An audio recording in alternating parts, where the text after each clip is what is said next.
मोकामा के इस गंगा तट चिंतामन चक में हम बैठे हुए हैं और हमारे साथ आज नवजीवन प्राकृतिक चिकित्सा एवं योग आश्रम में एक विशिष्ट अतिथि आए हुए हैं।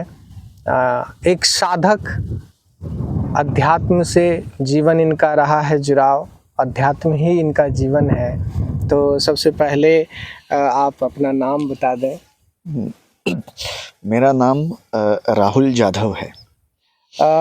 तो सबसे पहले तो मैं यही जानना चाहूँगा कि आप किस तरह, क्या ऐसी घटनाएं घटी जीवन में कि आप अध्यात्म में जुड़ गए, और जो जानकारी मुझे मिला थोड़ा सा उसके बारे में पहले आप बताएं। नहीं, कैसा है कि मेरे पिताजी ही मेरे गुरु थे, तो बचपन से ही अध्यात्म का बाल घुट्टी है जी। तो वो उन्होंने ही पिलाना चालू कर दिया। जी जी।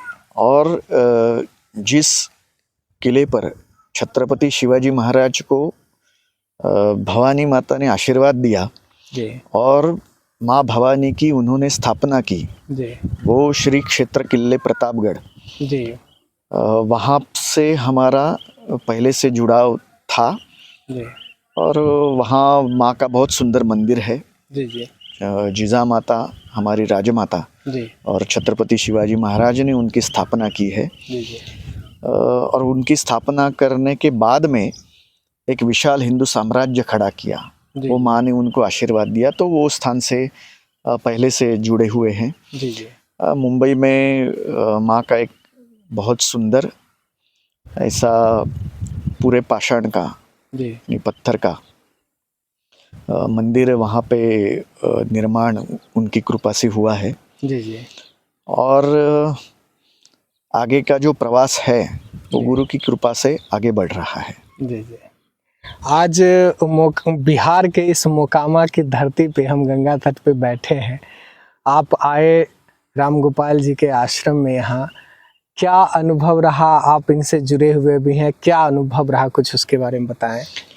देखिए, कैसा है कि हम तो महाराष्ट्र रहेगा, बिहार, गुजरात, ये बाउंड्रीज तो मानते हैं नहीं, क्योंकि हमारा धर्म हमें विशालता और एकत्व सिखाता है। हमारे ऋषियों का नाम क्या है? Vishwamitra, the friend of universe. तो ये हमारी धरोहर है, ये हमारी सच्ची पहचान है। और ये जो भूमि है, इसके बारे में तो कुछ शब्द सूझना भी कठिन हो जाता है। ये माँ गंगा की भूमि है, महर्षि चाणक्य की भूमि है, चंद्रगुप्त की भूमि है, बहुत सारे योगियों की भूमि है। और ये जो धरोहर है, ये धरोहर आज ये आश्रम के वजह से पुनर्जीवित हो रही है, इसका आनंद है। और ये स्वर्णिम अवसर मैं साधक के तौर पर गंवाना नहीं चाहता था, और इसके लिए मैं ये आश्रम में उपस्थित हुआ। और ये जो कार्य है, बहुत बड़ा और विशाल कार्य है जो राम गोपाल जी गुरु की कृपा से कर रहे हैं। और हमारी बहुत सारी शुभकामनाएं राम गोपाल जी को है। बहुत बड़ा कार्य कर रहे हैं। बिहार का हर एक बच्चा, हर एक कुटुंब इससे जुड़ना चाहिए। और ये जो सुंदर कार्य कर रहे हैं उसको सिर पे उठा के आप लेके जाना चाहिए, क्योंकि आपकी धरोहर है, हमारी धरोहर है। पूरे विश्व को इससे फायदा ही होगा। प्राकृतिक चिकित्सा को लेकर क्या संदेश देना चाहेंगे युवा पीढ़ियों को आप? कैसा है कि हम हमारे खान पान की संस्कृति है, हमारे आहार व्यवस्थापन की संस्कृति है, वो भूल गए। क्या हो गया? हमारा आयु कम हो गया। हम हमारे संस्कार भूल रहे हैं। संस्कार ये सिर्फ बताने की या व्हाट्सएप यूनिवर्सिटी पे भेजने की बात नहीं है।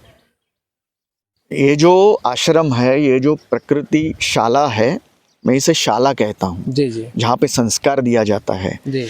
ये ऐसा विद्यालय है कि जो सिर्फ मुंह से काम नहीं कर रहा है। जी जी। वो सिर्फ व्हाट्सएप पे मैसेज नहीं घुमा रहा है, ये ज़मीन पे काम हो रहा है। जी। और ज़मीन पे काम होना, उसके लिए बहुत सारी मेहनत लगती है, संयम लगता है, धीर लगता है। और ये सब चीज़ मेहनत से, कष्ट से की जाती है और वो राम गोपाल जी कर रहे हैं और वो आपके बिहार में ज़मीन पे काम हो रहा है। तो ये ज़मीन पे काम होना बहुत महत्वपूर्ण चीज़ है।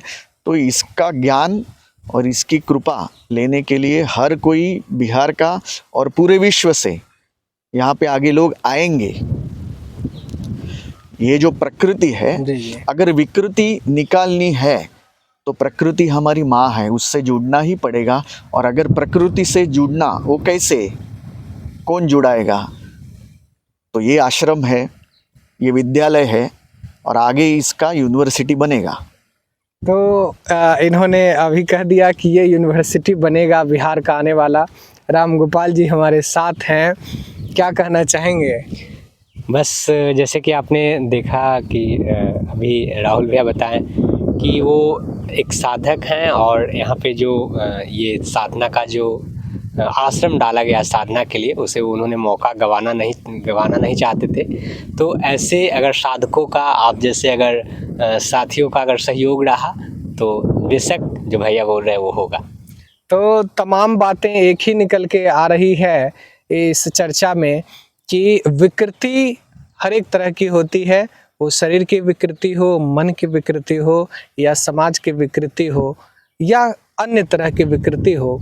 किसी भी विकृति को अगर अपने जीवन से आपको निकालना है तो बिहार के इस मोकामा परशुराम की धरती के चिंतावंचक गंगा तट के पास आना होगा और अपने जीवन में प्रकृति से कैसे जुड़ें, प्रकृति को अपने जीवन में कैसे उतारें, ये जब आप शुरू करेंगे तो आपके जीवन से विकृति निकल जाएगी और फिर से वो सोने की चिड़िया कहलाने वाली भारत फिर से पुनर्जीवित हो जाएगी। और हम उस जो कल्पना में हमारी है अभी तक और किताबों में हमने इतिहासों में पढ़ा है कि भारत स्वर्णिम अक्षरों में लिखा जाने वाला भारत था, जिसमें हम सभी युवाओं का योगदान होगा। आने वाली पीढ़ियां ये कहेगी कि हमने कुछ देकर कहा। एक बार जरूर आप पधारें यहाँ पे और जाने की प्राकृतिक चिकित्सा क्या होता है, इससे जीवन में क्या कुछ बदलाव आ सकता है। मैं हूँ चंदन कश्यप, आप देख रहे हैं राष्ट्रीय दर्पण। जय हिंद, वंदे मातरम।